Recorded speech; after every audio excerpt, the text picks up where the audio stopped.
Hello and welcome to WGTC Radio, the official podcast of entertainment website We Got This Covered. I am Jonathan Lack. And I am Sean Chapman. And we are here to talk about video games. Yes, at long last. I mean, Yes. It's not like we've never talked about video games before, but not in this way. Well, we have, but not on this podcast. Okay, let's back up. Sean, what was the first episode ever of WGTC Radio? It was our top 10 favorite movies of all times. And a couple of months ago, we did a special episode like that, which was... Top 10 TV shows of all times. So, to finish out that trifecta, it's only natural we do... Motherfucking top 10 video games of all times. Yes. So we are going to do our long-requested, long-waited-for, much-anticipated list of Sean and mine's respective top 10 favorite video games of all time. As usual, when we do a multi-part episode like this, it's because I'm going out of town and we need content for while I'm out of town. And I'm going to be out of town for a while, so this is a three-parter. Yes, and I think that's going to be fair because... lots to say about video games. Yes, so we will be doing 3 parts. This will be basically the month of July for you. Lots and lots to listen to, so we hope you enjoy it. Yes, we will be talking about, for the next 3 episodes, our top 10 favorite video games of all time. We'll do 3 titles today, 4 titles next week, and 3 titles the week after that. So many great games to talk about. We've each made our respective lists, and we'll get into all of that in a minute. Before we get started with all that, I want to quickly mention we got a donation last week from a fan of the podcast, a listener named Kenneth. So Kenneth, thank you very much. Your donation was extremely generous, and what I plan to put that towards, because I want that money to go towards something you will tangibly enjoy on the podcast, is I think we're going to buy a better mic. Yeah. Or we're going to buy a real mic. Yes. Hopefully a real mic will be better. Yes. We are still recording right now off of Sean's gaming headset. Yeah, from my PC. So. Yes. So, and it's fine, I hope it sounds good. I'm also doing some stuff this episode that will hopefully sound better on the musical side of things, because we want to play some music for you, because video game music, that's where it's at. Yeah, and because you asked me to send you, like my selections of whatever for the music for my favorite games, and prompting me to do that, then forced me to re-listen to, the soundtracks for basically all the games on my list, which was a very, very long process. Oh yeah, I was up for about 4 hours last night just listening to different pieces of music, finding the ones I wanted, and then Sean sends me over his list, and then I got to have fun just downloading all this great music and listening to it and being like, Sean has games on his list that maybe I haven't played, and so there's a piece, and he's like, play this for this thing, and I'm trying to find it so I can put it in the playlist, and I'm like, holy shit, this music's awesome. I don't know if I'll ever play this game, but I will listen to this soundtrack. Yeah. So that's always fun. So we're going to play you some music when we talk about these games. But before we start, I guess we've just got to talk about, making our top 10 movies list was pretty tough. Yeah. Making our top 10 favorite TV shows list was kind of tough, but fun, rewarding. Yeah. How would you rank the challenge of doing this particular list, Sean? Oh, fuck, dude. It was... brutal? It was rough. I had a list of literally 30 games that were these are all, and actually that's not even all of the ones after I actually made my top 10 list. I thought of even more that I didn't put on for the potential candidates that still wouldn't have quite made it. But I had 30 games that's these could all reasonably be my top 10 favorite games. Then I sort of whittled that down to probably 16 or 17, and then I was I don't know which games to cut out of these 16 or 17 games, and it was fucking hard. It was hard to cut this down to 10. It was really tough, and I think, I had no idea what to do. I made a list, and it was probably not up to 30 candidates, but it was in the 20s, and I've got them all there, and I'm sitting there looking at it, and it's there are obvious ones I guess I would put above others, but then it just becomes, A, how do you fucking rank these? Yeah. And B, how do you cut a game that was maybe so important to you in childhood? Yeah. And how do you, my big question was, how do you balance this stuff? Because there are games that really, the games that turned me into a gamer, are not on my list. A lot of games I played as a kid, and it's just something where, with movies and stuff, the way I sat down and said, this is how I'm going to make my top 10 favorite movies list, is I'm going to look at the movies that made me fall in love with movies. I didn't feel I could do that with games. And I don't know why I couldn't, it's mainly because I feel some of the games I played as a kid maybe have not aged in the same way movies do. Yeah. Games, obviously, at this point in their history, age very differently than any other art form.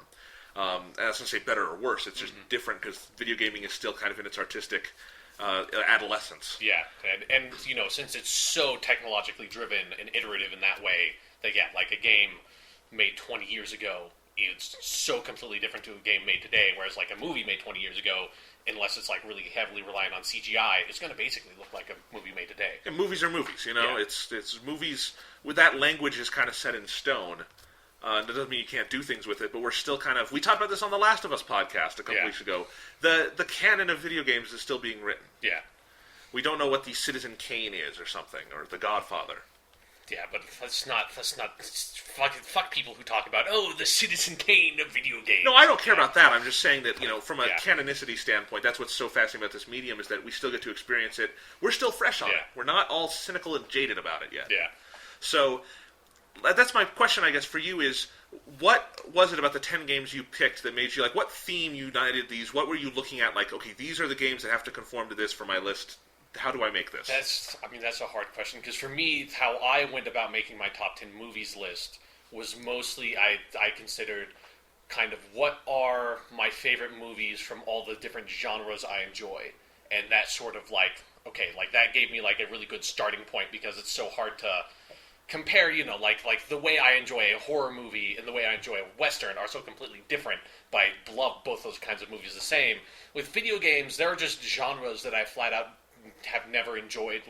There's not an example of a game from certain genres, flight sims that I've sat down and tried to play some flight sims and I'm I can't. This is just not for me. I think genres in video games are a lot more polarizing, sort of very specific as compared to movies, because it has a lot more to do with since your player involvement. So if you just don't enjoy a certain type of action in a video game, you're never going to love it. So I couldn't do the genre thing, and I guess, I didn't go for what games did I fall in love with, that made me fall in love with video games. I definitely went with what games have made me feel the most, what has elicited the most emotion from me personally as a human being, and that's definitely, when I had to make the positional rankings, that was what came up the most, of how did I feel when I played this game, compared to this other game? And that is what sort of, brought stuff up to the chopping block, I guess. Yeah, and I think that's very similar to how I went with it. And I guess if I were to put a word on it, mine would be what games engaged me the most. And engagement in video games can be multiple things. Yeah. It can be engagement with the story and characters, and definitely you'll see, as always with my movies and TV shows lists, character in narratives is the thing I look for the most. That's what draws me in and affects me the most. And so you'll see, especially with my top couple of choices, it's the character work that brought me in there. But it can also be, I have one or two games on here, at least one that has no story whatsoever, and it's just about how much did that game engage me, and the word I would use there is creativity. I really love, my favorite games are games that encourage you to be really, really creative, and games that really foster creativity. And I guess from a gameplay standpoint, that's definitely what I looked for throughout this list, and what I would, I'll tell you right now, one of the honorable mentions I'll talk about is the Pokemon series, which was a big thing that as a kid brought me into gaming. And I think it does a lot of people back from that generation. The Pokemon games don't really make you creative. They're very much, you're sort of especially at this point. They're so simple and easy that they don't force you to be creative in any way. And I guess that's why I haven't gone back to them much recently, and why they wouldn't make my top 10 games list is because the 10 games I have on there I feel like I could go back and play in multiple permutations and have very different experiences with, but be hit emotionally in the same way, and really encourage that creative side of the mind. And that's something that games can do that obviously movies and TVs don't. Yeah. And that's what I really love about games. So those are kind of the paradigms I went with when making this list. All right, then. Yeah. So let's talk some honorable mentions. That'll be sort of the first segment here before we get to the actual list of the top 10. Sean, what are some games, what were the hardest games for you to leave off your list? I mean, I should say right now, and there's actually, I just realized I have one more honorable mention than is on this list that I'm going to, I can take care of on my own. But for me, how I sort of handled honorable mentions is it needed, because it's if I really want to do honorable mentions, all 20 of those games and that did not make the top 10 on my these are the potential candidates would be in my honorable mentions, because there are some of them that I absolutely love that is so hard to cut. But it was there had to be something really specific about the game that was even if this does not make it on the top 10 list, there's something very specific that needs to be addressed in why I want to mention it. So I guess the first one, and this is where the song that we opened with comes from, is Sonic 3 and Knuckles, which is, this was easily the hardest cut I had to make, was cutting off Sonic the Hedgehog 3 and then Sonic and Knuckles, and they kind of, they're kind of the same game, and they're kind of not. Literally, you stick them together. Yeah. Like, for those who don't know, Sonic the Hedgehog 3 is a Sega Genesis game made in 1994, and it's, like, they were going to make... Sega was super ambitious in trying to make the third Sonic the Hedgehog game, and it ended up just being like, this is way too much video game, so they just kind of cut it in half and shipped out Sonic the Hedgehog 3, and then, 6 months later, shipped out Sonic and Knuckles, but the Sonic and Knuckles cart sort of, opens up on top and has another, cart, drive thing on it, and you just slap Sonic the Hedgehog 3 on top of that, or you can slap, and they, kind of combine into one game, or you can put Sonic the Hedgehog 2 on it, and then you can play as Knuckles and Sonic 2, and then if you put Sonic the Hedgehog 1, there's, a mini-game. But, so, yeah. That's what Sonic 3 and Knuckles is, and why this was the hardest cut I had to make is because this might be the first video game I ever played, and is definitely the first video game I ever fell in love with, because the Sega Genesis was the first system we owned, and Sonic the Hedgehog 3 was certainly one of the first games we owned, and I immediately was gravitated to sort of the personality and the straight rockin' 90s tude of Sonic. It was just this is awesome, and Sonic the Hedgehog 3, I think, is a really ambitious game in a lot of different ways in how it sort of incorporates these very, broad narrative elements into a platformer genre, which, you usually don't, put, these sort of weird little set pieces, in Sonic the Hedgehog 3, in the Ice Cap Zone starts with a snowboarding sequence, and in Angel Island Zone, you have this whole thing where you're running away from Robotnik, who's, dropping bombs on you and stuff. And in the end of, Marble Zone, the boss fight at the end of Marble Zone is Tails carries Sonic, and you have to fight Robotnik while you're flying. And that's, just so crazy. They went really crazy with Sonic the Hedgehog 3, so I really admire it for the way it sort of, it really experimented with what at the time was sort of, the big kind of, stale genre, which is just platformers.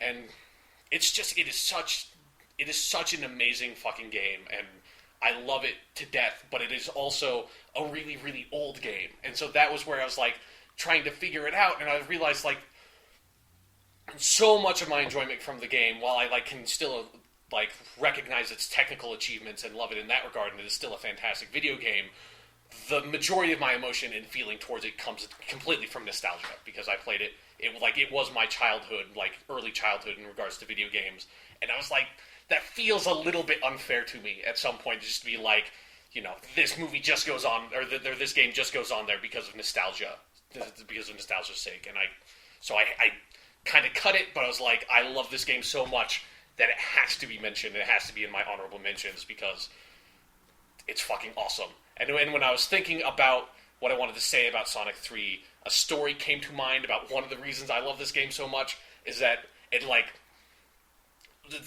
I have such a personal attachment to this game, partially because, I have an older brother who's 4 years older than me, and so, we got the Sega, my family would have gotten the Sega Genesis for him, because I was born in 92, so, I would have been 2 years old when Sonic the Hedgehog 3 came out, so some of my earliest memories would have been of playing this game, and one of my earliest memories I can specifically remember, really distinctly, is I was playing with my brother, or I was watching my brother play Sonic the Hedgehog 3, and he was just starting out the game, and in Angel Island Zone, sort of you get to this area where you can sort of turn around and head left, and then spin dash through these rocks, and then that's where you find the first ring that brings you to where you can get a Chaos Emerald, so it's a special stage zone area. And I still know Angel Island Zones Act 1 and 2 the back of my fucking hand, because I've played them a million times over, so I was watching my brother play this, and I noticed my brother, when he was going to get to the special stage, instead of standing still and doing a super spin dash on the ground, he did Sonic the Hedgehog 1 style, where you run and just hit down and roll past it. And I just specifically remember asking my brother why he did that, and my brother did not know that if you stood still, pressed down, and mashed on the jump button, you could do a super spin dash in place and blast through the rocks. It was the first thing in my entire life I was better at than my brother was video games, and this specifically, I knew this shit, because it was I played this game to death, and so I saw my brother, and it's you fucking idiot, what are you doing? This isn't Sonic the Hedgehog 1, you can stand in place, you can do a super spin dash, what are you doing? That is such a beautiful bonding moment, Sean. Yeah, and And that started because it was like I was so young and like got this one tiny one up on my brother when I really like he's 4 years older than me. Like when you're that far apart in age, your older brother is always better at everything than you because he's 4 years older than you. Until like now it doesn't really matter because it's like you know. Being like 25 and being 21, that's not a huge difference. But it's like, being 4 and being 8, that's like worlds apart. So it's like, I got this one like little thing I could hang over my brother's head. And my brother's also super competitive, so that sparked my entire childhood of me and my brother just fighting and hating and like just destroying each other and always trying to get one up over the other. So Sonic the Hedgehog 3 has like defined my childhood. So that's why it at least needs to be honorably mentioned, I suppose. Yeah, and, Sonic was one. There is a Sonic game in my honorable mentions, and I'll talk about it in a second. I just want to say, you talked about Sonic 3 and Knuckles. The thing that amazes me when I go back to those original 3 Sonic games is how thoroughly modern they feel. I mean, they do. Obviously, there are technical limitations because of the time and stuff. They are in 2D and whatnot. But you play those and you forget about all that. Yeah, they just are kind of perfect. And Sonic 3 and Knuckles obviously is the crowning achievement of that. I certainly think so. But yeah, I mean, when we talk about sometimes it's harder to include older video games. It's very easy to see how for you Sonic 3 and Knuckles would be the hard cut. Yeah, because it really does feel modern in that way. Yeah, it's. This so fucking good. This was not my hardest cut, but while we're on the topic of Sonic, the Sonic game I played a lot as a kid, just because this was the first system we had that could play a Sonic game, was Sonic Adventure 2 on the Gamecube. Yeah. And, so Sonic Adventure 2 Battle. Yeah, Sonic Adventure 2 Battle. And I love Sonic Adventure 2. I go back to it every couple of years and play it through again, and I think it's a ton of fun. Obviously, a lot of my affection for it is nostalgia the same way, and if you're comparing them objectively, technically, Sonic 3 and Knuckles is a better Sonic game. Oh, Sonic 3 and Knuckles is a much better game than Sonic Adventure 2. But Sonic Adventure 2, I think it still holds up to a certain degree. I have fun with it. There are certainly problems with it, but I guess I can't see the problems because there's this charm, this lens of childhood I view it through. And that was one of the games that made me fall in love with games because it told a story, and it was a fairly good story for Sonic. Yeah, for Sonic. Yeah. I'll accept that. I'm not saying it's, The Last of Us. Yeah. But although now I want to see Sonic and Tails doing The Last of Us as Joel and Ellie. Oh man, that would be so fucking good. Knuckles is David, like just super creepy. Yep. That'd be awesome. Troy Baker is Knuckles. Or no, sorry, Nolan North is Knuckles. Yeah. That'd be pretty great. Everything happens for a reason. This is crazy hedgehog, and get this, he was traveling with a little fox. Yeah, so Sonic Adventure 2, it had a story, kind of one of those games that introduced... Because, honestly, stories in games on Nintendo systems, you didn't get them. That's just not something Nintendo does, outside of maybe Zelda. Mm-hmm. And so that was kind of a new thing for me at the time when I was playing this game as a kid, and there were all these different gameplay styles in it, and I had fun with all of them, because when you're a kid, you're not all that critically discerning about it. And yeah. Like, I really enjoyed Sonic Adventure 2 when I was a kid, also. It was but it didn't quite... Like, the nostalgia has worn off. Like, I still have a lot of nostalgia around the game, but it's worn off enough to the point where I'm like, this game controls like shit. Oh my god, Sonic controls so poorly in that game. It is unbelievable. It's so hard to go back to now for me. Right, and I would still recommend checking it out because if you've never seen it before, because it is on Xbox Live Arcade, and they've done a fully HD remaster, and it looks really nice. The graphics were also really fun, and the music's really so infectious, and that kind of energy. It's a very different musical direction for Sonic, but it definitely... Yeah, it was the first game, because I guess Sonic Adventure 1 sort of had a similar musical style, but they had pushed that sort further. of modern pop rock kind of thing. I just remember City Escape is such a great opening to the game with the City Escape theme song playing. It has the right... Tonally, I think the game is right on the dot for what Sonic should be, which is this nice mixture of cool optimism and fun. Yeah, the problem is, it's hard for, it's a...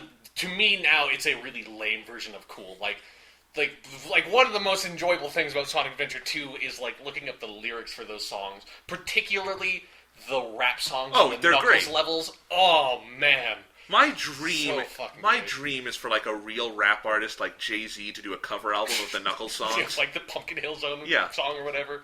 And and here's the thing: whenever I'm playing the game or listening to the soundtrack, and any of the Knuckles songs come out, you can just tell they wanted to drop a motherfucker every. Yeah, it's like this softcore gangster rap. It's so weird. It's like, what are you doing to Knuckles? It honestly sounds like something is missing because there's like a phrase and it'll like end prematurely and you know they said motherfucker there. Yeah, it sounds, even though it's a song written for the game, it does sound like a radio edited version of that song. You're totally right about that. It's so weird. So I just, again, somebody, whatever rap artist wants to do it, I will pay you money.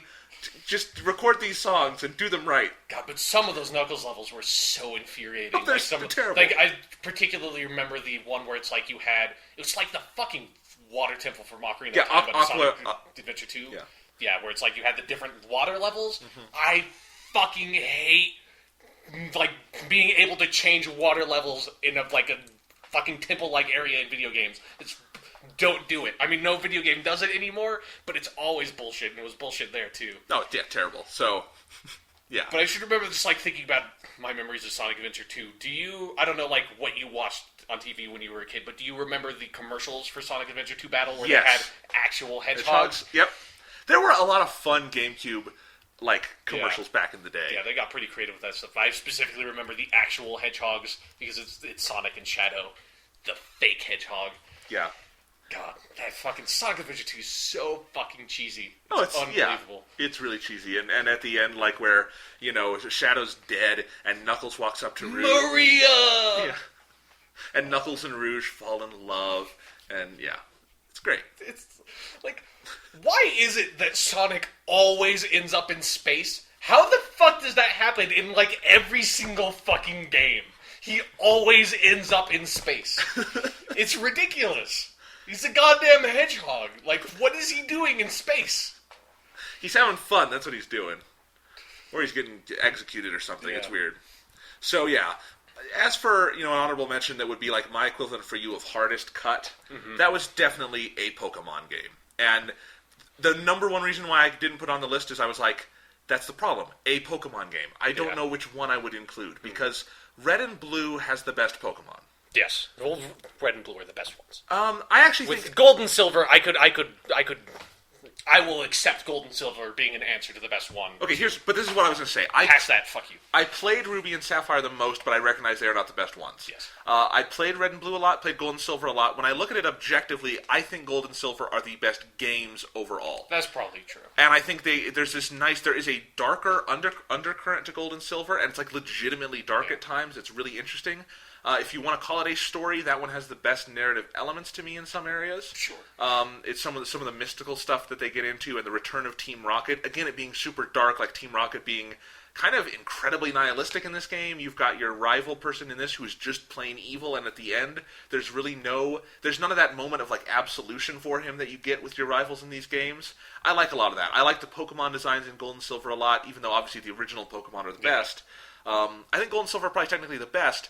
But, again... Plus, you forgot the most important detail. In Gold and Silver, you can go back to Kanto. So yes. It's that's the coolest part. Oh, absolutely. Gold and Silver are really fantastic games, no matter how you slice them. And the same with Red and Blue. But I just couldn't pick... I don't know in my mind which one I have the highest emotional attachment to. I can't say that. And at the same time, it's what I said earlier, where I think the Pokemon games... those first couple of games are just great games. You don't need to make excuses for them. The series became so stale so fast, though... Yeah. And its simplicity became a burden on it in ways it didn't need to be if they had innovated at any point along the lifespan of the series. And now it looks like they are just mired in those foundations too much to ever do anything new with it. Truly new. It's a Nintendo franchise. Yeah. Big shock. So that's the disappointment there. And I think, as I said before, when I did look at the 10 titles I had on my list that I would supplant, instead of Pokemon... And those 10 that are on the final ones, that list felt so right to me in terms of games that feel like those are my 10 favorites. And Pokemon just fell on the outside. Mm-hmm. But I do want to say, Pokemon is the series that introduced me to sort of long-form video game playing. Because those are, 20, 30-hour campaigns. Yeah. If you really get into it. There's a lot to do. There's a lot to find. And so many fun things to do. There is more than anything else. There's 150 more to see. Yeah. To be a Pokemon master is my destiny. Yes. Yeah. So it's... And I think more than anything else, what the Pokemon games do well and what they can still sometimes capture is there's a lot of character to these games. Yeah. The worlds they make are really fun and beautiful, even back on the Game Boy. They really draw you in. They're very imaginative. the idea of having these, Pokemon friends around is fun until you start thinking about how you're torturing them. Yeah, but, the actual logistics of the Pokemon universe has always been a source of amusement for, longtime fans, I guess. Yes. Ludonarrative dissonance at its best. No, I don't think it's ludonarrative dissonance. It's just Pokemon is an awful, horrific world, and nobody in there understands. Because it's because if you were just grown up in a world where it's acceptable to capture creatures and force them to fight each other, you wouldn't question it. Everybody does it. Yeah. It's been going on for as long as those worlds have existed as far as we know. To the point where even the Pokemon are happy about it. Exactly. So yeah. So I think there's just a lot of things these games have going for them. They really, when you look back at Red and Blue and you try to put yourself in the mindset of having never played Pokemon before, it's a pretty ambitious thing they did, and it's really cool, and they pulled it off really well. And it's just, those are great games. And definitely, what I like about RPG, that was the first RPG I played. That's where I started with that, and learning kind of the basic, that is the best entry point, I think, for kids if you want to show them an RPG. Yeah, for the basic mechanics of a turn-based RPG, yeah. Absolutely. And, start them on Red and Blue on a fucking Game Boy. Yeah, god damn it.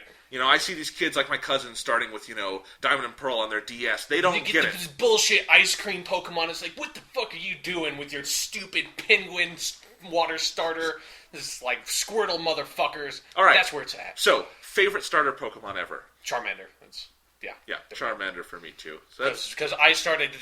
Here's another, because Pokemon was another really hard cut for me, so I'm glad that you're mentioning it in your list, because now I get to mention it for me. My experiences with Pokemon were also very similar with Sonic the Hedgehog 3, where it was one Easter, my mom got both myself and my brother Game Boy Colors, because we were about to go on, a trip that we usually did on summer vacation back then, and so she got us those, and then I got Pokemon Red, and my brother got Pokemon Blue. So it's I've always sort of had an affinity for Charmander that way. It's really messed up that my mom, she doesn't know, but my mom gave my brother the one that is more effective at fighting the Pokemon from mine on the boxes at the very least. That's messed up. But, so I got Pokemon Red, and then, so that was, just the perfect age for me with Pokemon, because it was in elementary school, so it was Same here. Yeah, so it was when... if I had to stay, there was, at my elementary school, there was, sort of if your parents have something to do, right after school ends and you can't get picked up, there's, a little, daycare or whatever, a little bit too old to call it daycare, but it's, hang out here at the cafeteria for a while. So I do that with a bunch of my friends, and everybody had Pokemon. And it was, and again, this was, a period of my life where it's, I have always been good at video games. I've always, been able to, naturally... understand their systems in a way that it's even when I was younger I was very proficient at it, so it was I was the dude that you came to is if you wanted to know how to get Fly, if you wanted to know how to deal with the fucking Safari Zone, you come to me, motherfucker. You want to get Scyther? I'll tell you how to get motherfucking Scyther. It takes a lot of dedication, but you can do it. So that was a lot of fun. And again, my brother, we haven't gotten to this argument in a while, but my brother and I would constantly get in arguments over who was better at Pokemon, which is dumb, because it's Pokemon. There's skill to Pokemon if you get really, really competitive at it, but, the base game, it's so easy that it's who cares? You can get Charmander and just slash everybody to death throughout the entire game. Who fucking gives a shit? It's but I was better than Connor. I was so much better than him at Pokemon. It's unbelievable. And we would get in so many fights, and it was we would just both play Pokemon in the same car on road trips. So I have really fond memories of Pokemon. It was one of my harder cuts, too. Yeah. And I think one of the amazing things about Red and Blue, though, is we both picked Charmander as our favorite starter, but I love playing Red and Blue with any of those three starters. Yeah. They are all fantastic. Yeah. And they're all fucking badass when they get to their final form. Yeah, no kidding. Blastoise, in terms of just pure badassery, wins the Pokemon medal because he's got fucking tanks. Oh, Scyther, okay. But yeah. It's hard to be more badass than Scyther. That's very true. Farfetch'd. Yeah, Farfetch'd. I love Farfetch'd. Farfetch'd is fucking Ronin, weird, bird dude with a fucking leak that he Who apparently they all eat. Yeah. Because he's endangered. And that's fucked up. All right. Give us another honorable mention, Sean. Okay, from my list. So, these next two honorable mentions... I guess this is they're both honorable mentions for the same reason. You'll find out why. But my first one is Burnout Paradise by Criterion Games, and the reason why this is an honorable mention, it was legitimately a hard cut for me to make. This was in this could really be in my top 10 games. but this was the only racing game even close to being up for consideration. Like, the only thing that maybe could touch it is like a Mario Kart game, and even then, I have fond memories of playing Mario Kart, but I never loved Mario Kart. Burnout Paradise is a great fucking game, and racing games are like one of the genres that it's like I almost never touch. But I went over to a friend's house one time, and they had Burnout Paradise, and I played it for a little bit. And Burnout Paradise, I think this is a little more common now, but Burnout Paradise was one of the first racing games to do it, where Burnout Paradise was set in an open world, which was like, that's fucking cool, because since your mechanic about the game is just moving around, fucking just give me an open city, and it's just fun to move around, it's just fun to drive the cars. And there was so much, like, one of the great things about Burnout Paradise for someone who's not into racing games, because one of my problems with racing games is they are so repetitive and just like, okay, I'm going to do a race. And I'm going to do a race, and I'm going to do a race, then you get a better car. Then you do a race with a better car, race, like, get better car, and then you finish the game, or whatever. And that's really dull and just repetitive to me. Burnout Paradise has a bunch of different events that I know, like, I never had played Burnout games before, but I know they kind of did a similar thing, where it's like, you can race, or you can do stunt runs, which are kind of like car versions of the Tony Hawk games, or you can do road rage, which is just like, try to smash as many cars off the road as you can without getting smashed off the road yourself. You have, like, kind of lives. They had Burning Routes, where it's like it was like sort of a time trial race, and that's how you unlock different cars.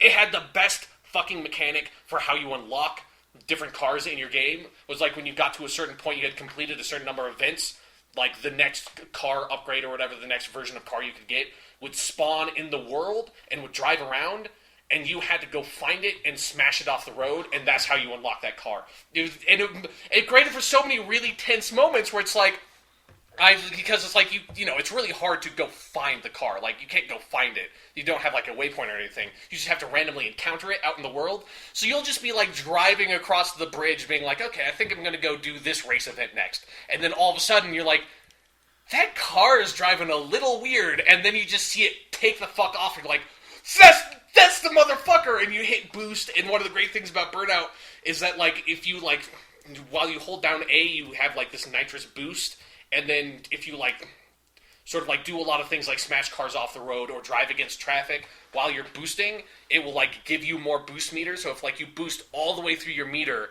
it will give you a burnout that will recharge your meter somewhat. But if you've done enough of, like, smashing cars off the road or getting near misses and, like, drifting and that kind of stuff, it'll give you enough points to refill your meter all the way, so you can continuously be boosting if you drive really, really well. So it's like, you just take off like a motherfucker after those cars. And Burnout Paradise is just, it is a great fucking game. It is the only racing game even close. And so that's why it needs to at least be mentioned, is that if you are in a genre I don't give a fuck about, and you are one of my favorite games I've ever played, you've done something amazing. So, all right. In terms of racing games, the only one I had on my honorable mentions, which I won't go in depth with, is Mario Kart Double Dash. That is the best. That's the best Mario Kart game, right? That's, for me, yeah, definitely. Absolutely. It's so much fun. I went back to it the other day. Something else I noticed is that Gamecube games just look better than Wii games. I don't know what the fuck they did with the Wii. Wii games are fucking, they just look pixelated. Yeah, they look really fuzzy, and I don't... But Mario Kart Double Dash is colorful, it's fast, it's furious, it's awesome. It is Fast and Furious. Oh, absolutely. It is like the Fast and Furious equivalent of Mario Kart. All right, my next major, though, I think... I got a lot of these here. I think the next major, like, hard cut I had was Super Smash Bros. Melee. Because if you're just talking, if you're just talking about games that I put fucking time into, I have played so much Super Smash Bros. In my life, and all three of them, because they're so much fun. Me and my brother would just play these for hours and hours and hours, and it was just endlessly fun. And you could be really creative with these games and do lots of fun things in the fights and set things up. And to me, Melee is the perfect version of it, and I think Brawl is a slightly lesser game. It's still great. I mean, most people, that's like sort of the general consensus from what I'm aware of. Yeah, but Melee's the better game. But Melee is pretty much just flawless, and it's just a great fighting game with Nintendo characters. Yeah, and it's in my experience, as long as like the people you're with are like at the very least like casual gamers, it's the best party game out there. Absolutely. Like if you're partying with non-gamers, that would be like Rock Band or Just Dance or something like that. But it's like, or Wii Sports probably would be the best one for non-gamers. But it's like for like even the guys who's like, you know, I play a couple of video games a year and that's kind of it. Everybody can enjoy Super Smash Bros. Melee. Absolutely. Great game. So, what's your next honorable mention? Okay, this will be like my last honorable mention, and it's sort of like it's mentioned for similar reasons of Burnout Paradise, and this is the Resident Evil, the Director's Cut Edition that came out on the GameCube, but I played the Wii version of. And the reason this game gets mentioned is that this was the most stressful fucking game I have ever played. And it is the only horror game that really would have come close to even being anywhere near this list. Where it's like, and I've played and enjoyed a lot more horror games than I have racing games. Like, I really love Condemned Criminal Origins. And I wouldn't even say I like Resident Evil Director's Cut, but I played that game through to completion, and it is unbelievably stressful. And it sort of highlights that it's like, people who play a lot of horror video games, I don't get you, because it's just like, I love horror movies, but that's because you can enjoy it passively. When it's like, you're put in this like horrific situation, and it's like every single game mechanic is like conspires against you to the point where saving the fucking game is a physical resource you collect. Like, that's fucked up. And it's scary because it's like, you are just so weak and completely powerless against everything you encounter. Where it's like, you don't even want to kill zombies, because if you kill zombies and don't get a headshot, which is completely random if you get a headshot, or you don't have like some gas that you can burn the body with, and you can only burn like 15 bodies in the entire game, and there are a lot more than 15 zombies, if you kill a zombie and don't meet those criteria, like 3 hours later, the zombie comes back as a zombie that's like twice as fast and does twice as much damage. It's like, you don't even want to kill anything. This is just like, it just would create a bigger hassle for you. It is the most stressful, horrific game, and since like all of this stuff is like put on the onus of the player, as opposed to like a horror movie where it's just like, you just watch the movie and completely passively, it's like, you're the one who has to drive the situation forward to make it even more stressful for you. So it's not even like Resident Evil scary, it's just, it's so stressful at a certain point that the stress completely overtakes the horror element. But then it's like, when you stop playing the game, you're like, I just did, like, it feels like you just went to war. Like, it's just like, I feel like I have fucking post-traumatic stress disorder from playing this fucking video game. So again, I don't like this video game. I don't even really recommend playing it for anyone other than, like, horror game enthusiasts. But any game that, like I said, like, I look for games that elicit an emotional reaction. Resident Evil Director's Cut definitely did that for me. So, not one of my favorite games of all time, but it needs to be mentioned. So there, that's my honorable mention. Nice. So God, that fucking game. Yeah, I have a bunch of other titles here, but my last major honorable mention, I think, would be Grand Theft Auto 4. Because this is a game that I have always had conflicted feelings about, and automatically, this was not a hard cut for me. There was no way it was breaking my top 10, because, as I've explained before on the podcast, I'm not necessarily a fan of the campaign in Grand Theft Auto 4. And I realized this where I never finished Lost and Damned because I didn't like that either. And I'm playing Ballad of Gay Tony, but even that is a bit of a slog for me, even though I think it's a little more fun than the other campaigns, because I don't necessarily like the campaign structure of Rockstar games. There's another Rockstar game that you'll hear about soon where I feel like they did it for me perfectly. But with Grand Theft Auto 4, I guess, for one, the amount of disconnect between what you do and what happens in the story is so high for me that it was always a bit of a distraction. I feel like that game gets really kind of lost and padded in the middle. Yeah. I feel like the writing is really great, but I think virtually every cutscene is protracted to the point of, for me, just boredom. Again, I think the characters are really great, and Rockstar is as good as anyone else in this business of just making great, vivid, three-dimensional characters that are just fun to hang out with. But for me, like I said, the campaign is not my favorite thing in the world in Grand Theft Auto, and I don't know if I'll ever really sit down and play it again. But I have sunk so much time into just dicking around in Liberty City, because if you want just an example of a great open world where you can do whatever you want and just have fun doing it and blow off steam and like live out your inner serial killer fantasies or something, Grand Theft Auto 4 is where it's at. What? I just think it's really funny because Grand Theft Auto 4 was on my like list of 30, but it didn't get like close to my top 10. But I think I like Grand Theft Auto 4 a lot more than you do, and I don't even like dicking around in Grand Theft Auto 4 that much. Like, I recognize that this campaign certainly has problems, and I think if I went back and tried to play through again, that would be a lot more apparent. But I played it through I played it through all the way to completion when it came out, and then a couple of years later, I played it through to completion again, and it was like, I played all the DLC expansions that I also really love, and I really like. There's just like Rockstar does such a good job of doing satire, and I think And especially, like, it's the satire being done in Grand Theft Auto 4 is a lot more relevant to me than, like, the satire from GTA 3 or Vice City, or San Andreas is a little more relevant to me, but even then, like, Grand Theft Auto 4 is a lot more, like, because it's, like, this culture that I've lived in that, like, when I was in high school, like, that period is just, like, they captured that so perfectly that I just love that aspect of the game. And I agree, the writing and acting and all that is phenomenal. I guess I don't like... as I've said before, I'm very kind of agnostic on cutscenes. It's like, I feel like if they're used well and they're integrated really clearly into the story and it doesn't feel like it's a clear break, then I'm fine with them and I like them and I enjoy them and love them and stuff. Grand Theft Auto 4 for me, I guess, is a case where it's so much... You go to this place, you are done playing for the next 10, 15 minutes or something, sometimes up to that length. Those cutscenes can be really friggin' long for me. And I might be exaggerating. You're exaggerating. Like, there's probably not a cutscene past 10 minutes long. Okay, there's probably not a cutscene that reaches 10 minutes long. But virtually every one of them feels too long to me, and it's just my personal preferences, and I get that. It's just, like I said, it's just, for me, the campaign is... I completely understand why it's a great game on that level. But yeah, definitely Grand Theft Auto 4 is an honorable mention for me, because I just have so much fun going into the world and playing around. All right, then. So do you want to mention any of the other, like, ones you have up there? I mean, I have a couple ones, like, Tetris is obviously one that I have to mention because I don't know how you rank it with anything else, because it is technically... it's just such a different kind of game. Yeah, it is a game technically, but it's nothing like anything else on this list. But I've bought Tetris a million times. I play Tetris all the time. I love it.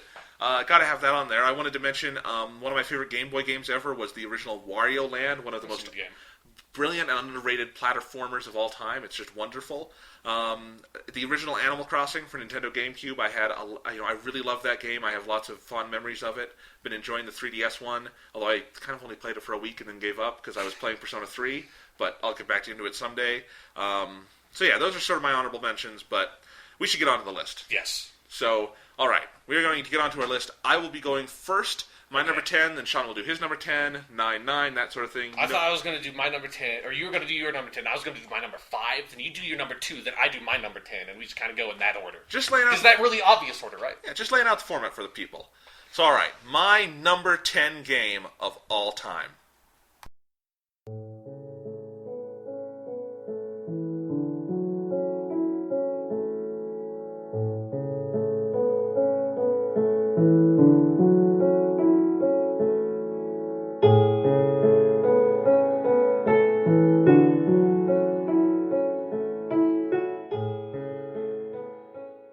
Minecraft for the PC and Xbox 360, developed by Mojang, is my number 10 favorite game of all time.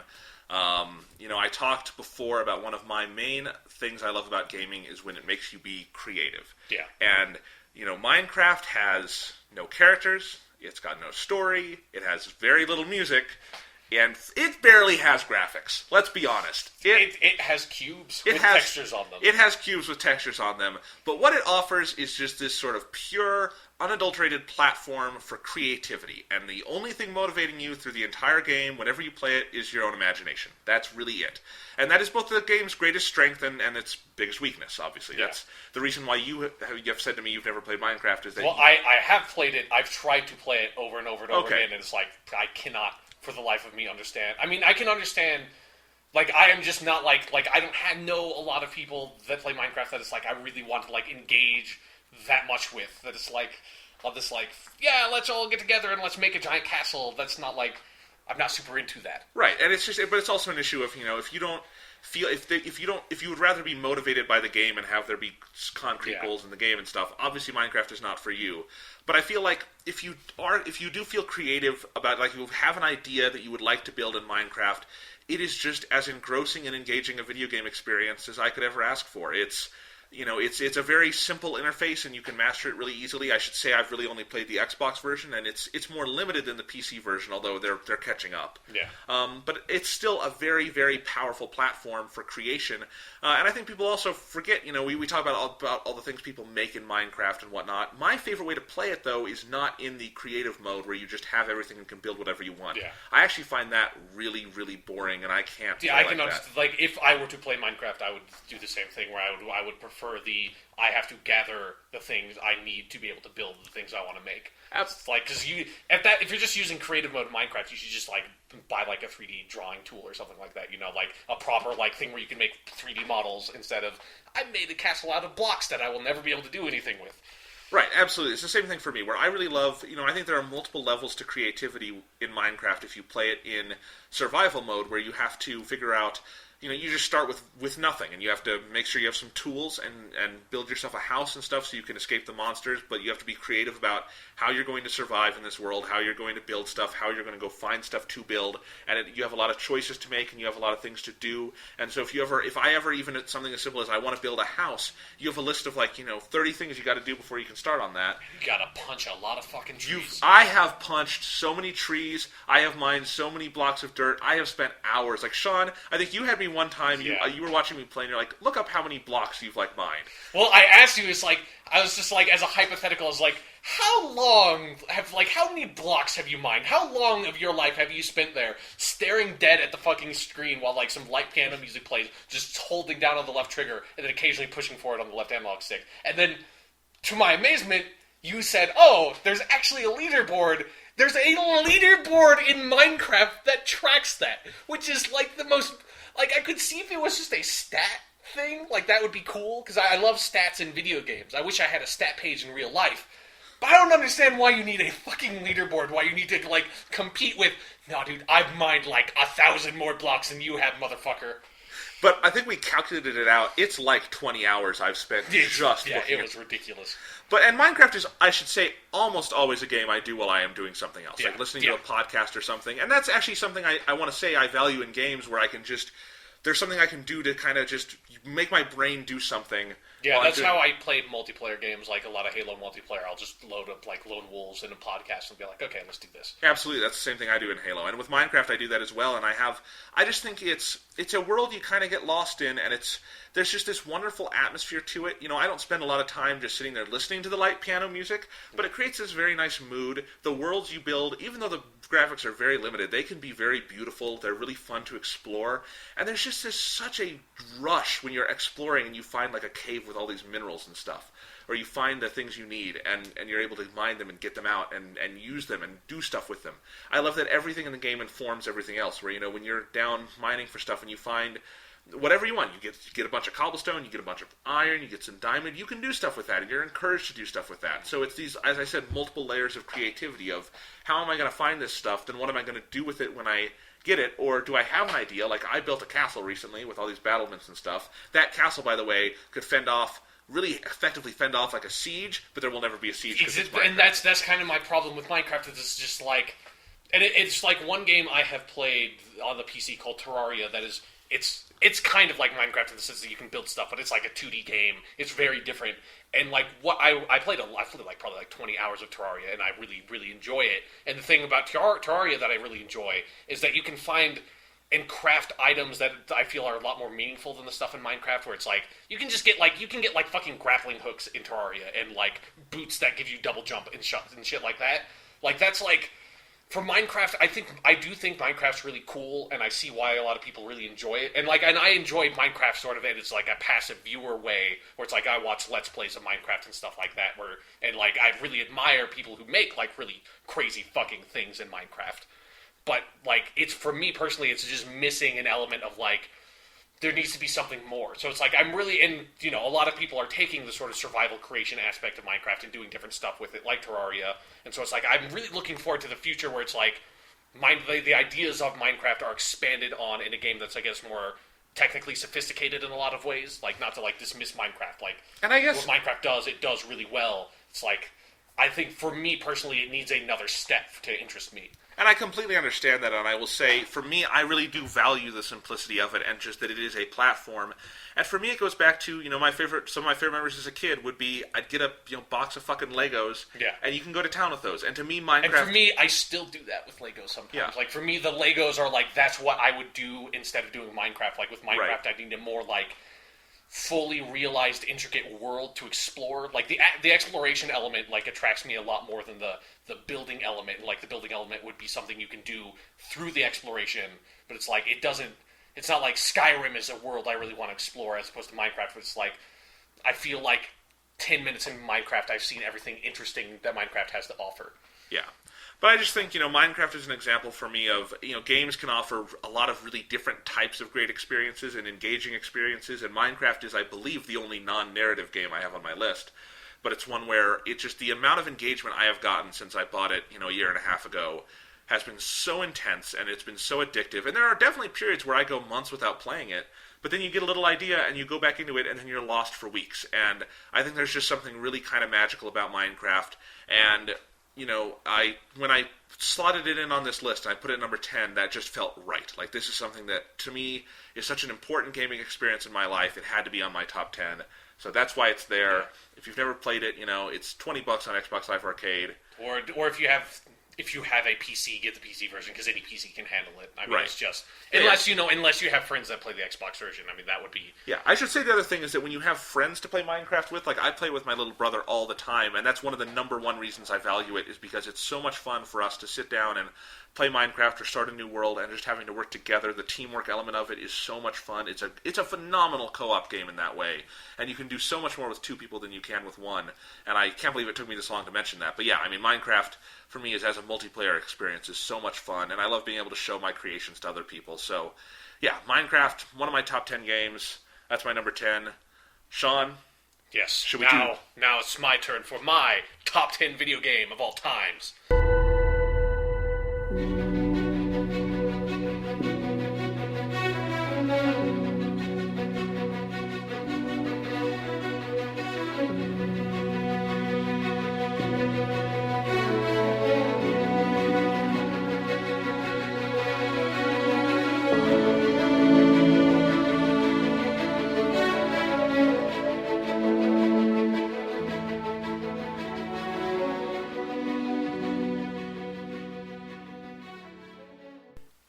Journey, made by that game company on the PS3 in late 2011.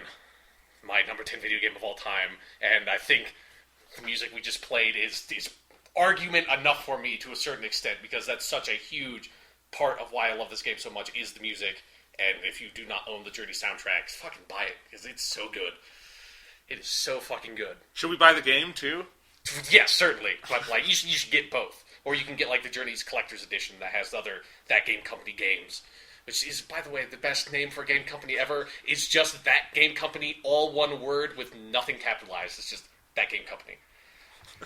It's pretty great. Yeah, but... So you've talked about Journey before on the podcast. Yes. Do you remember what was the main topic for that one? I was trying to think about it before recording. I don't think there was a main topic. I think you had just played it. It was one of our grab bag episodes. It was just like random PS3. You could probably find it in the backlog. It's just like, I talked about this and I talked about Tokyo Jungle, and I think trying to play Infamous 1, because it was like, you had just brought up the PS3 up here, and I was like, okay, there's all these PS3 games I've wanted to play for so long, I now have the opportunity to play them, and Journey had won every fucking Game of the Year award you could possibly imagine. Everyone had talked about it, but it was like a game that when people talked about it, I was like, I don't get why everybody loves this game so much. I watched a couple of trailers and videos, I was like, I don't get why everybody loves this game so much, and it was like, so that was like the first thing I did. Although the first thing I did was play Infamous. The first thing I actually really did, like, properly played, I bought Journey, downloaded it onto your PS3, and played it through. It's like a probably 90-minute long game. Just played it through entirely to completion, like, one late night. Like, started at, like, 9, ended at, like, 10. And fucking shit, it is a good goddamn video game. It is so unbelievable that you could take... It's just such a simple game, sort of, in premise, but it does so much, it elicits so much from you. And when I was talking about, like, my criteria of what I put on this list being what elicited emotion from me, Journey certainly elicits a lot of emotions, because it is purely an emotional experience. And one of the things I look for in video games is narrative, because that's, like, sort of, that is the way you elicit emotion from people.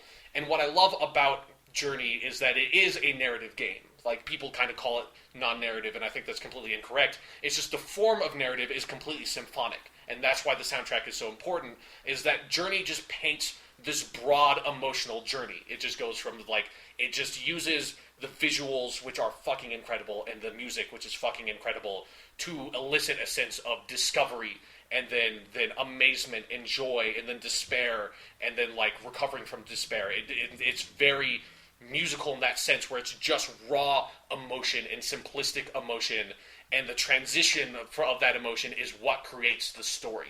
And then there's there's obviously a little more complicated going on, where you can sort of get into, it seems like there was this ancient civilization that has collapsed or whatever and fallen to disrepair, and we are this, like one of the surviving members or whatever, and you have to get to this mountain for whatever reason. But, like, if you really want to hear me go into detail about my individual experience with Journey, me describing my own journey, that's what I did on the podcast before. I don't want to just, like, completely do that over again, because I think that would be a better version of it, because I was so fresh off the experience. But I think for me, the best part of Journey is the seamless co-op interaction, where you just randomly encounter other people in the world, and they just drop into your world, or you drop into theirs, and you seamlessly encounter them. You don't see anything behind the scenes. There's no loading screen. It's just, hey, there's this guy out there, and you have no means of interaction. The only thing you can do in the game is jump, and even then you can only occasionally jump if you get, like, the jumping power or whatever, and then you can also just activate things, and when you activate things, it also creates a note. So it's like you just sort of note at people, and that's how you communicate. And it's so simple, and its simplicity is what allows you to create such a connection with this faceless human being playing the game somewhere else across the world, and just, it's so incredible, and it creates such a personalized experience of the game. It is your own personal journey. And this, one of the great and terrible things about the game is that it's called Journey, because it's such an overly appropriate title for the game that every time you talk about the game, you inexplicably start using the term Journey over and over and over again, not trying to refer to the title. But it's an experience that, like, for my withered, cynical, human wisp of a heart that I still have left, it revigorated that a little bit of just, like, there is some good in humanity, or at least I can buy this illusion that there's some good in humanity, that I can just play with this random other guy and girl, or whatever, whoever. Like, this person, it might not even be a person, it might be an alien masquerading as a person playing their PS3 in goddamn outer space. It doesn't matter who the person is. It's like, it's just another human being playing this game, and we walk together in the sand, and I lose you for a little bit, and then we rediscover each other, and then, we're getting to the end of the game, and I don't know, where's this dude or person I've been playing with for, like, the past 30 minutes, like, we've gone through so much together, and then, like, hearing him note behind me at the very end, right before I walk to the end of the game, and stopping and turning around and seeing him and waiting for him to come up to me, and then we walk to the end together. Like, it's just such an amazing experience, and it's something that needs to be experienced personally, because for everybody, that co-op element makes it so personal for every different person, because who you encounter and how you encounter them and where you encounter them is going to be completely different, because there has to be someone else playing at that time for that to happen. And so, yeah, Journey, an unbelievable experience, and something that, and it's also going to be obviously very influential in the future, because Journey's probably not the first game to do this seamless behind-the-scenes co-op, like, integration stuff, but it certainly is, like, the most prominent example of it. And you can see, if you were paying attention at E3, every fucking video game is doing that now. So, Journey, like, they maybe not, like, getting that idea from Journey, but Journey obviously saw that on the horizon, figured out, this is something amazing, this is something we can do, let's do it, and let's do it incredibly. And they fucking nailed it. Alright, you want to move on? Is that yeah, it? I think that's, okay. I did my, yeah, again, if you want to hear me go more on about it, you can listen to the other podcast. It was an early 2013 episode, I should say. Yeah. So you can go find it. All right, so that was your number 10. My number 9 favorite video game of all time.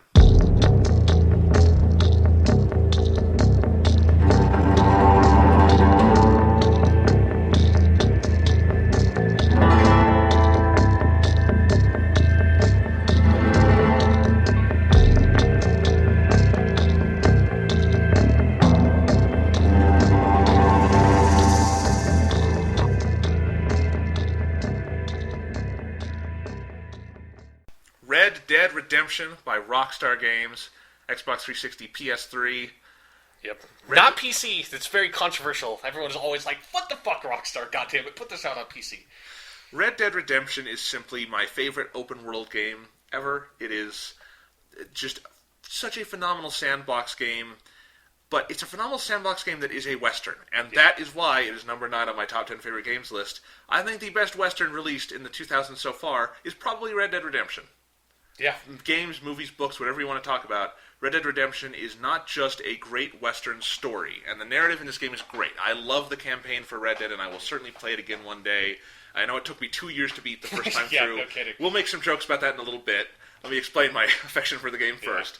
But yeah, I mean, it's a great story, and I think while it does the same thing as the other Rockstar games about, you know, you go to the mission, you watch a long cutscene, and then you go out, I feel like, for one, the missions are so much more varied than they are in Grand Theft Auto. I feel like you do a lot more different kinds of things. And also, I'm just a bigger fan of the style of writing in Red Dead. I like the whole Western setting more. I'm a little more invested in the characters, I feel. It's just kind of my kind of story and game more.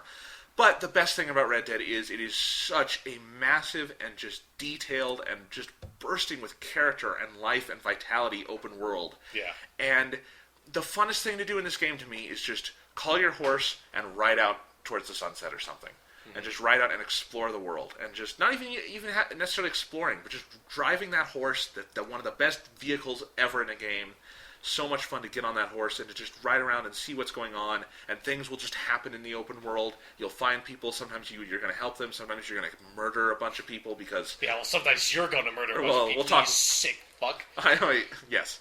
But overall, I just think Red Dead Redemption is a game that is so immersive, and when you play it, you just get lost in it. In the sense that it really does feel like they have just created so perfectly this Old West setting. It still has some of the most amazing graphics of any video game to date. Yeah. And again, I can't discount how great the story and characters are, and I am definitely rolling into this Undead Nightmare with one of the best DLC packs ever made, which is tonally completely different from Red Dead. Yeah, it is, but as totally different as it is, it nails that tone just as much as Red Dead Redemption nails its own tone. Oh yeah, up until like The Last of Us, that was like my favorite game with zombies in it ever. Was Undead Nightmare. Yeah, no kidding. So much fun. And yeah, and Red Dead I think Red Dead strikes such a great balance between being just endlessly fun and entertaining as a game, but also being a fantastic story with fantastic characters, and you really feel like, you know, you are into this, and you really are just so immersed in whatever kind of playstyle you're doing with Red Dead. Yeah. You're just, everything is perfect. It's got phenomenal controls too, I should say. It's just a great game. We just played some music for you. That music just is burned into my memory because all of it is so fantastic. And go ahead, Sean. I never got the bandolier. Blah blah blah. Yeah. Okay. So and this is actually something interesting that we didn't mention, but like on a way older version of this podcast, we did this topic before of top 10 video games. And as I recall, didn't you put Red Dead Redemption on there even though you hadn't beaten it at the time? And it was higher on this list, too. Yeah. So which at the time I thought was fucking hilarious. And now I think it's just really funny that it's like, now that it's probably just because you've played other like better video games since, but it's like it's funny that you finally finished it and it got knocked down on the list. It's because Red Dead Redemption has one of the best video game endings of like any video game too. No. I liked it more once I finished it. Yeah. It's just Red Dead was. I played Red Dead really weird. I did not get it all that long after it came out. Like I'd say, a couple months, maybe half a year. But I got it and I started playing it and I loved it. And I would always get distracted by the world so much that I would get away from the story for a little while, and then a new game would come out and I'd play it, and then eventually I'd go back to Red Dead, and I'd do a lot of just playing around in the world, and then I'd go back and do some story stuff. And I just kind of played it off and on, and it was honestly a fine pace for me to play that game. And I never felt like my enjoyment of it was impacted by that. I felt like it was almost like watching a TV show over a long period of time. Yeah. I just went back to it when time allowed me to. But over the period of that, I also apparently did some stupid things I learned about later. Yeah, I mean, we've done this before on the podcast multiple times. This is one of my favorite running podcast jokes we have.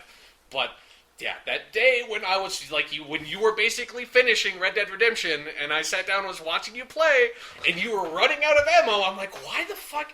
Like, I never ran out of ammo in Red Dead Redemption. What's going on? And then I realized you never bought the fucking bandolier, which still blows my mind to this day. And it's even better that it's one of your favorite video games of all time, and you didn't even engage with, it's not like a major part of the game, but it's a part of the game. It is a simple, basic. It would be like if you played the game and didn't realize you could mash A and sprint. It's just like, how did you do this? How did you not buy the fucking bandolier? It's unbelievable. It proves what a good gamer I am, that I went through the game without having all that extra ammo. And it's like it's not only that, like, you didn't buy, like, the improved campfire, you didn't buy the rabbit, like, you didn't have half of the weapons in the fucking game, because you never went to a goddamn gun shop to buy them. No. I went to gun shops all the time. I just murdered the guy there and took his money. That's what I did. We should also Not every single NPC in every single video game exists for you to violently murder them, Jonathan. Sometimes they're there to sell you stuff and help you. So I could talk about what a fucked up player I am in Red Dead, but I think it would be more entertaining if Sean told you some stories of what he's seen me do in that game. I mean, you've just violently murdered every single person you encountered, even for no reason. And like by violently murdered, I mean you could very well just shoot a person, but that's not good enough for you. You have to stand up, get off your horse, pull out a fucking Bowie knife and stab them to death. It's like you have to feel it. You have to kill them with your goddamn hand. Well, like what I would do if I'm out on the open range or something, two people are coming out with their horses, I kneecap their horses, killed a lot of fucking horses. Yeah, and they fall down, then I Bowie knife them, and then I skin the horses alive. Yeah. So, or it's like, just some random person walking down the pathway and you ride by on your horse, and you could just ride by and, both be on your way. But instead of, just being like, howdy, ma'am, get a fucking lasso, tie that person up, and just drag them behind you on your fucking horse. That's a fun thing to do. My other favorite thing to do is just go to one of the big towns, particularly the one in the east, the sort of modern... Yeah, like Blackwater. Yeah, Blackwater, and just see how many people I can kill before I get arrested or killed. Yeah. And it's so much fun when I play Red Dead, when I do get arrested, and I get to see my roll of crimes. God, it's like 300 people murdered, 40 horses killed. It's like... I'm like the world's first terrorist in Red Dead. It's like you're like Satan incarnate. Like the scale of destruction you commit is ludicrous. I should say I played it a little bit sort of RPG style because I got way worse when I became Jack Marston. Yeah. It's an old game. It's spoiler. John Marston dies. Yeah. And you start playing as Jack Marston. I think you were there when I beat the John Marston part. And I immediately, as Jack Marston, I'm like, you know what? This guy's fucked up because he saw his parents killed. Let's go. And Jack Marston I immediately drove to Blackwater, killed everyone there, tied some people up, executed them. It was as Jack... And then, you do the whole mission with Jack Marston where you have to go find the person who killed your father. Yeah. And so you have to interrogate all these people, and you can just leave them alive. Yeah, and you killed every fucking one. I remember that. It's just they're the dude's wife who's just sitting at this cabin, just knitting or whatever, outside on the porch, just having the time of her life. She's just this really nice old woman. She has no idea that her husband is this corrupt FBI agent. And you just walk up, she just tells you, she's so nice. She is so nice to you. And she tells you where her husband is, and it's oh, you boys have some fun. It's but it's that because you masquerade as this government guy, or mailman or whatever. Just oh, I wish they just leave him alone. He's done so much. And it's just yeah, and you just violently murder her, just fucking blow her goddamn head off. It's you're just the worst person in the world. She did nothing to you. They killed my father. I killed their... She did nothing but to you. But in Jack Marston's mindset, eye for an eye. In Jack Marston's mindset, you sick motherfucker. And then I think the last encounter, you have to do one of the standoffs. Yeah. And I think I pumped 10 bullets into that guy. Because when I did it, I just put one clean between his eyes. No, I shot him everywhere. And I am so terrible in Red Dead. It brings out my inner psychopath. Yeah, I am so terrible in that game. The worst thing I do, and Sean doesn't even understand this, is where I tie people up, take them to the church in Blackwater, and then sacrifice them with a Bowie knife on the altar. I'm crazy. Yeah. God, you're such a... there's so much goes into that one of, I'm gonna take you to the church. You have to, craft this whole scenario. Even though it's I don't do it when I play the game, I totally understand, whatever, I'm just gonna, attack all these people that I encounter along the way. But it's you commit, you have to commit to this whole thing with the church part. This is fucked up. It's very fucked up. But yes, so Red Dead, I love it because I can be terrible in it. Yeah. Not really. We're getting a little off topic of why I love Red Dead so much, but at the very least you can see I'm very engaged with this game, and I can get very creative with it. Yeah, no kidding. Yeah, it matches your theme of creativity. Yeah. You just despicable motherfucker. So that pretty much sums it up. Yeah. That was my number 9, Red Dead Redemption. Sean, this is my number 9 favorite game of all time.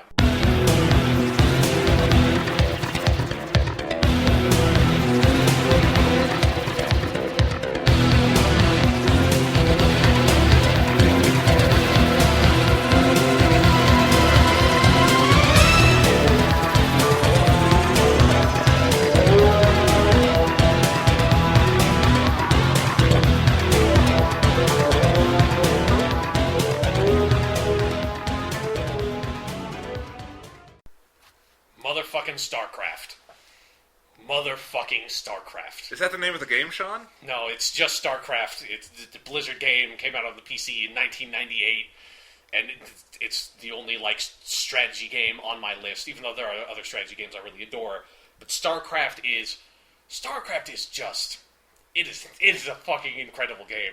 I mean, it is a game that is like the biggest sport. It's like the biggest like cultural like sort of event in fucking South Korea is goddamn Starcraft.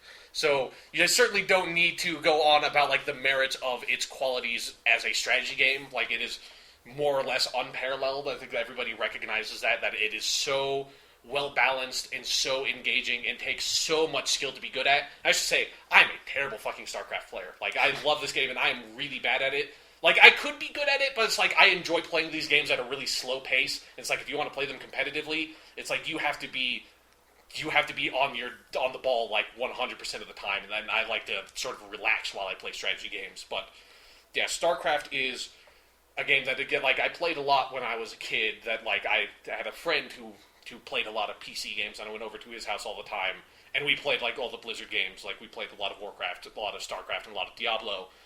And StarCraft is just so special in that it is one of the earliest video games that I played, because it's one of the earliest PC games that I played that had like a really involved storyline that console games at the time didn't really engage with, but where it's like that was sort of getting trailblazed on the PC.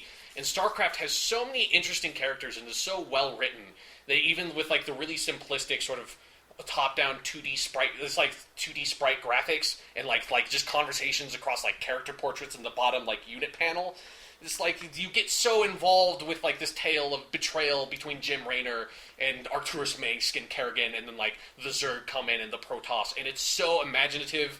And I think it's telling that every single goddamn sci-fi video game since StarCraft basically takes the raw plot elements of StarCraft and like changes them around, where it's like it's probably no coincidence that Halo also features Marines, a biologically like intensive, infested parasite race, and then also a like technologically advanced alien race that worships an older previous alien race that no longer exists, and they all fight each other. That's fucking StarCraft. Mass Effect basically does the same goddamn thing. Assassin's Creed has a lot of elements of the StarCraft plot in there too. So, like, obviously StarCraft is not the first game, like, thing to do that. Other sci-fi novels had done it in the past, but yeah, StarCraft is such an engaging storyline. It's got phenomenal goddamn music. And, as we just heard. Yeah, as we just heard. And its gameplay is completely unparalleled, and it's I'm also, like, when I say StarCraft, I'm also wrapping Brood War in there, which is the expansion that came out the year after. And I also really love StarCraft 2. Like, StarCraft 2 is probably technically a better game. It does have a better campaign. It's got a much, like, richer, like, mechanical campaign. But I'm so fond of StarCraft, and I go back and replay StarCraft all the fucking time, and it's just... Like, I usually don't get really into strategy games, but StarCraft is certainly one that's, like, I have to constantly... Like, I constantly am playing through the StarCraft campaign or the StarCraft 2 campaign. Like, I always have a save file that's, like right now, I'm, like, halfway through the Zerg campaign that I've been replaying, and it's just... Oh my god, it's so much fun. And there's so much variety to the gameplay. Like, the Zerg, the Protoss, and the Terran races all play so completely different, but they all are completely even. Like, there's no, it's not like every time you play the Terran, it's like, I automatically win. It's like, no. It's so perfectly balanced, but still provides such a wide variety of gameplay. It's completely unbelievable how they manage to balance all of that, and it just... StarCraft is a damn near perfect video game as far as I'm concerned, so certainly warrants a place on my list. Nice. I have never played StarCraft, but it's one of those that if I had infinite time, I would love to get around to one day. Yeah. And I also don't have a PC, so... Yeah. So StarCraft 1 probably is not on Mac, but I'm pretty sure StarCraft 2 is. So. Yes, so... You said you like StarCraft 2 also. Yeah, StarCraft 2 is also really phenomenal. And you don't, like... It probably would help to, like, look up some Wikipedia, like, summaries to get into StarCraft 2, but you don't need to have played StarCraft 1 and Brood War to get into 2, because 2 was made, like... Well, then when literally, I think 10 years after StarCraft 1, so... Then when are we getting StarCraft 3?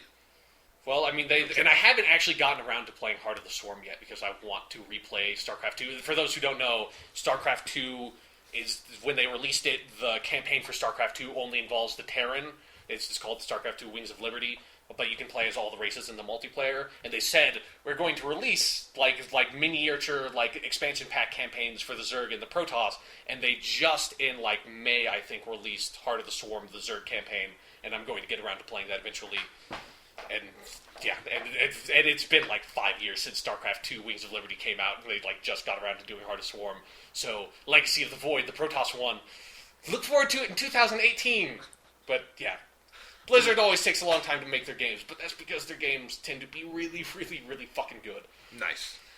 All right, so that was your number 9, Yep. which means it is time to move on to our number 8 titles, which share something in common. But you will find that out very soon, because my number 8 video game of all time is...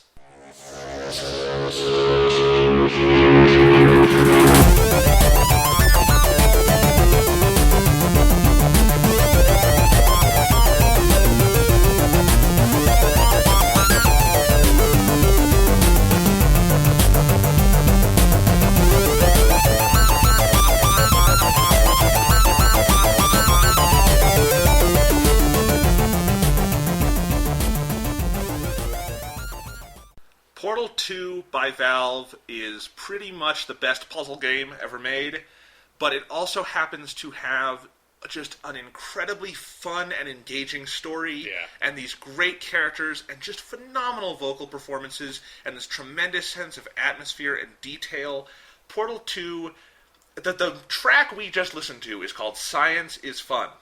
And yes, when you're playing Portal, science is fun.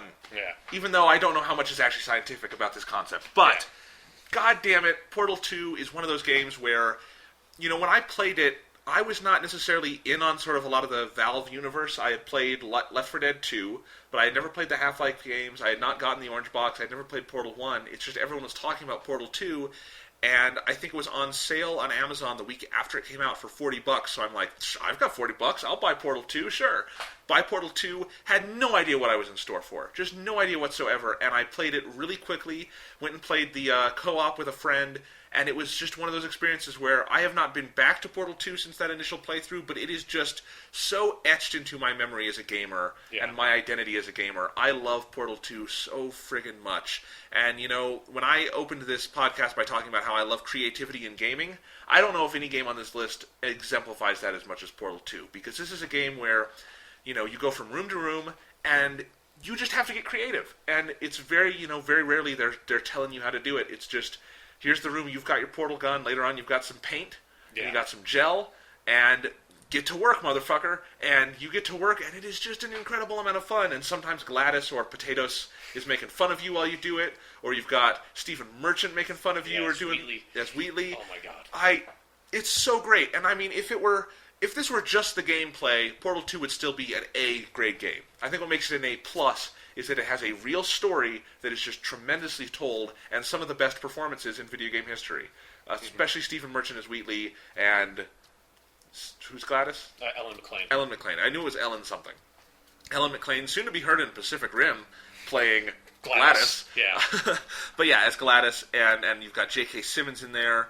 And I think, you know, I don't believe that, you know, cutscenes are inherently bad. As I said before, I'm not necessarily a fan of the cutscene just for the sake of the cutscene. But I think it is really incredible that Valve in Portal 2, you are never taken out of control of your character, and yet they really tell a very in-depth story that you just... it's experiential, like in life, you know, you just move through life and you're not living Just move through life and shoot portals on walls and walk through them, man. Not like that, but you know, you don't pause for story, it's just the story happens while you're playing, and I love that, and I think it is so immersive in that way, and it's just got that great Valve sense of character to it. It's like, you know, no other developer's games are anything like Valve's. They just make such distinctive work, and Portal 2 is my favorite of the ones I've played of theirs, and it is just...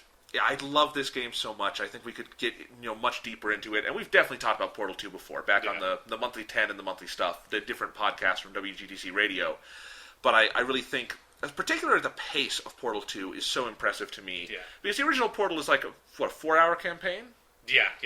And it's actually, when I replayed the original Portal, you can beat it in under an hour if you like, after playing Portal 2, they do so much with that concept. It's like, I went back and played Portal 1, I obviously didn't remember the puzzles, but I was like, oh, this is fucking obvious. This is child's play. Yeah. You can beat it in like an hour. So. Right, so Portal 1 is really just some puzzles, and it's not all that complex. But Portal 2 adds so much complexity to it, but at the same time, you wouldn't expect coming out of Portal 1 for them to be able to make, a good solid 12 to 15 hour campaign out of that. And yet they do, because they're always changing up how you interface with these puzzles. They're always adding more on top, to the point where, if you were to be given one of the final puzzles in the game at the start, you would have no idea at all. But they ease you into it so well. The pacing of the puzzles is so perfect, but the pacing of the story is also in line with that. Yeah. Where, the game starts out fairly lighthearted with Wheatley. It gets darker, it gets darker. The whole part with J.K. Simmons, there's some very funny stuff to it, but also some genuine pathos there. Yeah. You kind of come to care about this horrible CEO character J.K. Simmons plays, just all through, audio logs and stuff. That's what is most amazing about that section to me. And then, there's always this undercurrent of comedy to it, but there's also, like I said, this darker side that comes out to the game, and the end kind of has this emotional heft to it that I like. And Wheatley becoming the bad guy, and Gladys becoming a potato and your ally, and I love that I can say these sentences. Yeah. And that's what Portal 2 brings to the world. It is just so fantastic. And I would be remiss if I didn't mention the co-op, which is obviously not story-driven. It's got some narrative elements near the end. Yeah, it's got like a narrative, contextual thing to it. But... Yeah, but mostly it's just you and a friend, your two robots, and it's just so Atlas funny. And Peabody, I love the names. Atlas and Peabody are so funny, and I love that you can control them and make them hit each other and give high fives and hugs and all this stuff. It's so much fun, and I played this with a friend who wasn't even particularly much of a gamer, but we had a lot of fun just moving through these puzzles together and figuring it out. And those are in some of those puzzles are much harder than the ones in the campaign. There's adding another person that can control that has like a different portal gun. It's just like so completely changes the way you have to think about those puzzles. It blows your mind. And it's one of the best co-op experiences I've ever played, because you have to work together 100%. Yeah. If you are at all disconnected, you will fuck those puzzles up. But it will also, depending, because I believe I played Portal 2 co-op with the same person you played it with, and someone else that we kind of did like a 3-person hot seat thing. And depending on who you play co-op with, it can either be a wonderful experience, and then sometimes it can be the most infuriating experience, because put the portal 5 inches to the left. What the fuck? What are you doing? What did you just move 5 inches to the left? For God's sake, just listen to me. Oh my God. So yes, it can totally be like that. You are absolutely right. So, but yeah, Portal 2, just as an overall gaming package, is just terrific. And it really is one of my top 10 favorite games of all time. I really like puzzle kinds of games, and I love that Portal 2 is sort of the ultimate puzzle game with a great video game story. Yeah. And characters. So that is my number 8 video game of all time. Sean? Yes, it is now time for my number 8 video game of all time.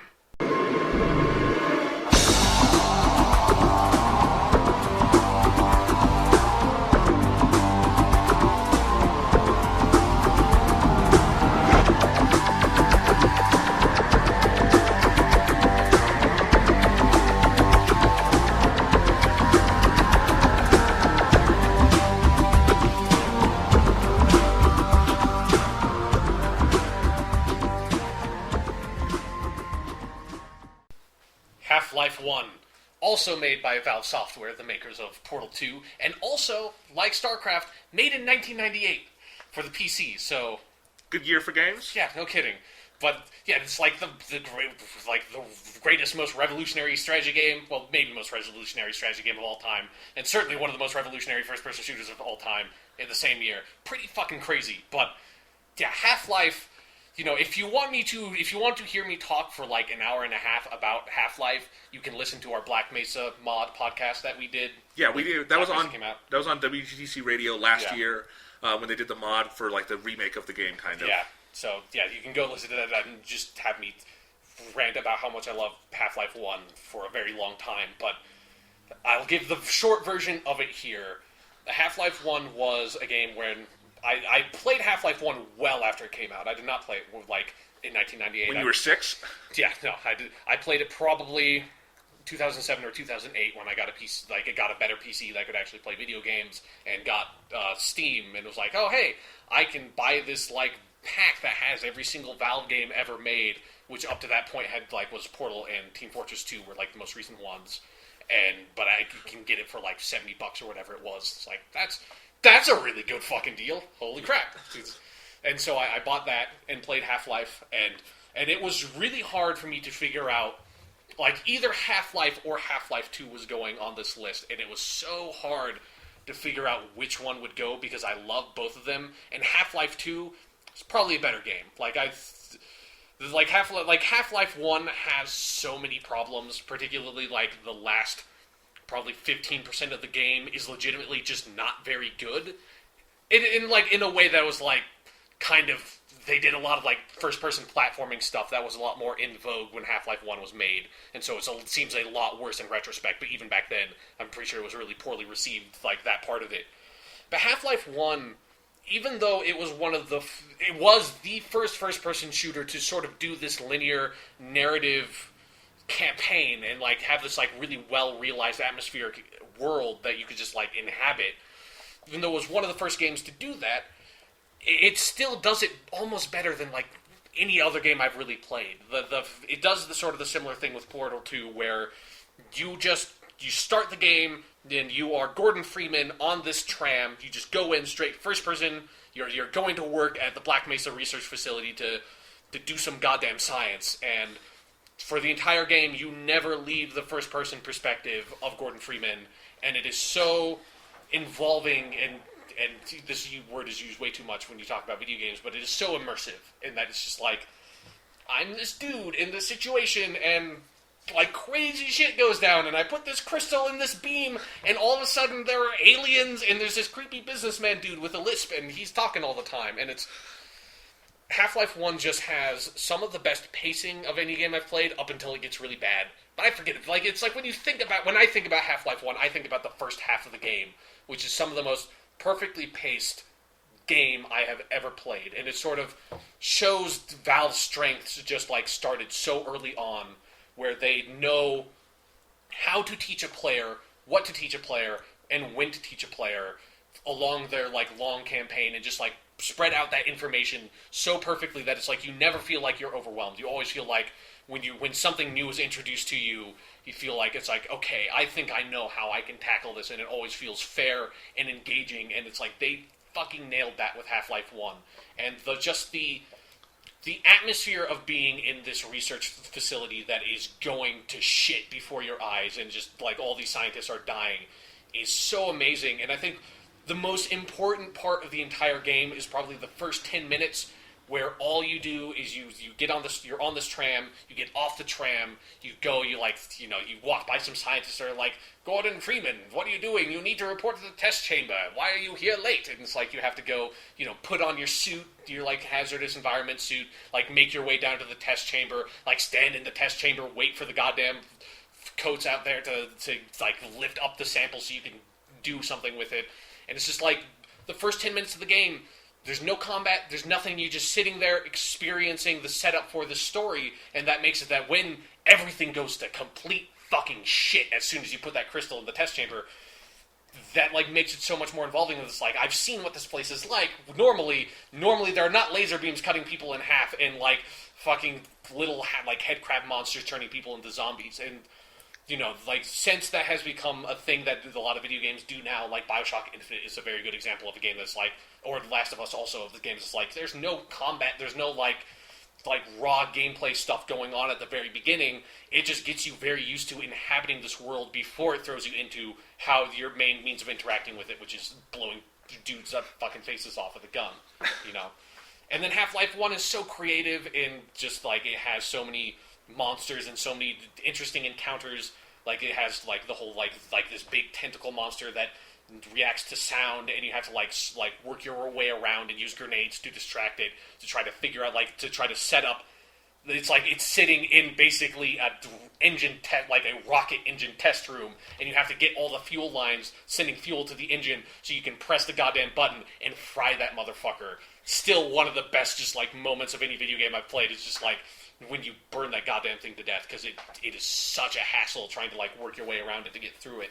And it's just, Half-Life 1 is so creative, it's so engaging, and even though it is an immensely flawed game, especially looking back on it now, I think its bright moments to me shine out so much more than Half-Life 2's does. Even though Half-Life 2 is also a phenomenal game, it doesn't quite have whatever it is that Half-Life 1 has that captures me. So that's why Half-Life 1 is my number 8 game of all time. And I just checked, and I can play Half-Life 1 on my Mac through Steam. Yeah. So Valve is really I'll have good to do about that. putting all their stuff on Mac now, and like going back and putting their old stuff on Mac. So Yeah. So worth playing? yeah, definitely. And then also, check out the Black Mesa mod because that's really fucking cool too. Yep. All right, so that is it for this week. We talked about our numbers 10, 9, and 8 games and our honorable mentions. Next week, we will continue our list. We will talk about our numbers 7, 6, 5, and 4 games. And we'll finish in 2 weeks with our 3, 2, and 1. So we hope you enjoyed this episode. Come back next week. If you didn't enjoy this episode, probably don't come back next week because it's going to be more of the same, more or less. Yeah, and we're just going to sit here and keep recording. Yeah. You get to wait a week, so yeah. Yay. To be continued. Right now.